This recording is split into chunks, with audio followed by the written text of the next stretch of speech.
1, kelompok 2, izin mempresentasikan video mengenai siklus pengujian untuk piutang usaha.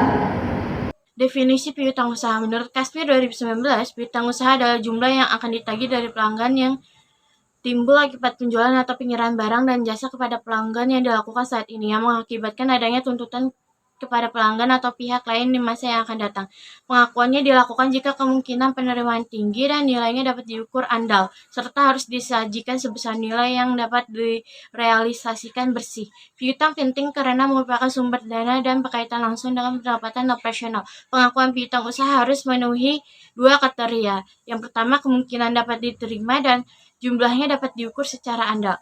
Audit piutang usaha penting untuk memastikan bahwa saldo piutang benar-benar ada, dicatat dengan benar, bernilai wajar. Proses audit bertujuan menjamin keandalan dan kewajaran laporan keuangan serta mengurangi resiko kesalahan atau penyajian yang menyesatkan dengan mengacu pada standar akuntansi dan audit yang berlaku. Fungsi piutang usaha. Adapun tujuan audit yang harus dicapai menurut Arens 2014 untuk akun piutang usaha adalah sebagai berikut. Yang pertama, piutang usaha pada neraca saldo menurut umur cocok dengan jumlah pada file master dan jumlah total telah ditambahkan dengan tepat dan cocok dengan buku besar. Piutang usaha yang dicatat adalah ada piutang usaha yang telah semua. Piutang usaha secara mekanisme adalah akurat, piutang usaha diklarifikasikan dengan tepat, piutang usaha dicatat dalam periode yang sesuai, piutang usaha dinilai dengan memadai pada nilai yang dapat direalisasikan, piutang usaha benar-benar sah, dimiliki klien, penyajian dan pengungkapan piutang usaha adalah memandai.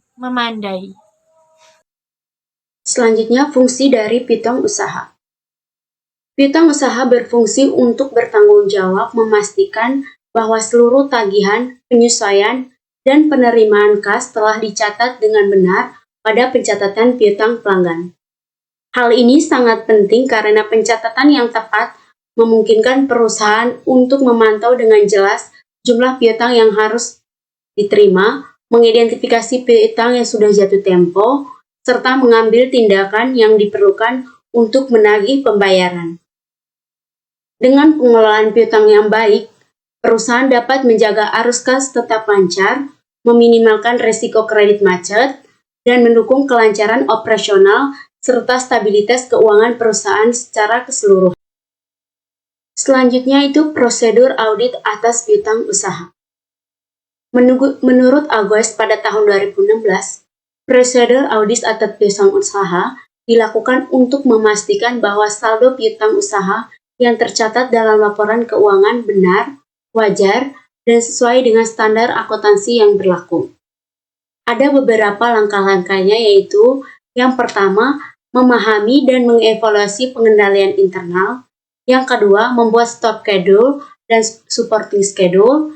Yang ketiga, meminta aging schedule piutang usaha. Yang keempat, memeriksa ketepatan perhitungan. Yang kelima, menguji umur piutang. Yang keenam, mengirimkan konfirmasi piutang. Yang ketujuh, memeriksa subject collection. Yang kedelapan, memeriksa wesel tagih yang didiskontokan. Yang kesembilan, mengevaluasi allowance for bad debts. Yang ke-10, menguji sales cut off. Yang ke-12, menilai penyajian piutang di laporan keuangan. Yang ke-13, menarik kesimpulan. Selanjutnya, pengujian perinci atas transaksi piutang. 1. Pencocokan piutang di pembukuan ke dokumen pendukungnya. Dalam pengujian piutang, auditor mencocokkan pendebitan rekening piutang dengan faktur penjualan dan dokumen pendukung seperti order pembelian, order penjualan, dokumen pengiriman, memo kredit, dan korespondensi. Sementara itu, pengkreditan rekening piutang dicocokkan dengan bukti penerimaan kas dan otorisasi penyesuaian.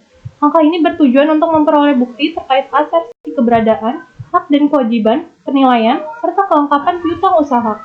Yang kedua, pengujian visa batas atau cut-off. Penjualan dan retur penjualan. Tujuan pengujian visa batas penjualan adalah memastikan penjualan dan piutang usaha dicatat pada periode akuntansi yang sesuai dengan terjadinya transaksi. Hal yang sama terjadi pada pengujian visa batas, retur penjualan, dan terutama ditujukan untuk mencermati kemungkinan terjadinya retur sebelum akhir tahun, tetapi pencatatannya baru dilakukan pada tahun buku berikutnya, sehingga terjadi lebih saji pada penjualan dan piutang. Yang ketiga, pengujian visa batas penerimaan kas. Pengujian visa batas penerimaan kas dimaksudkan untuk menjamin penerimaan kas dicatat pada periode terjadinya penerimaan. Visa batas yang tepat pada tanggal neraca penting bagi kas dan piutang usaha. Auditor dapat memperoleh bukti dengan observasi langsung atau review dokumen penerimaan, termasuk penyetoran kas ke bank dan pencatatannya ke rekening piutang usaha. Baik, dari pemaparan yang sudah disampaikan dapat disimpulkan, audit piutang usaha penting dilakukan untuk memastikan keakuratan, kewajaran, dan keandalan saldo piutang dalam laporan keuangan. Melalui prosedur audit seperti evaluasi pengendalian internal, konfirmasi piutang, pengujian cut-off, serta pemeriksaan cadangan kerugian piutang. Auditor dapat menilai apakah piutang disajikan sesuai standar akuntansi. Dengan demikian, audit piutang membantu menjaga kelancaran arus kas, meminimalkan resiko piutang tak tertagih, dan meningkatkan transparansi laporan keuangan perusahaan. Sekian pemaparan materi dari kelompok kami, kurang lebihnya mohon maaf. Wassalamualaikum warahmatullahi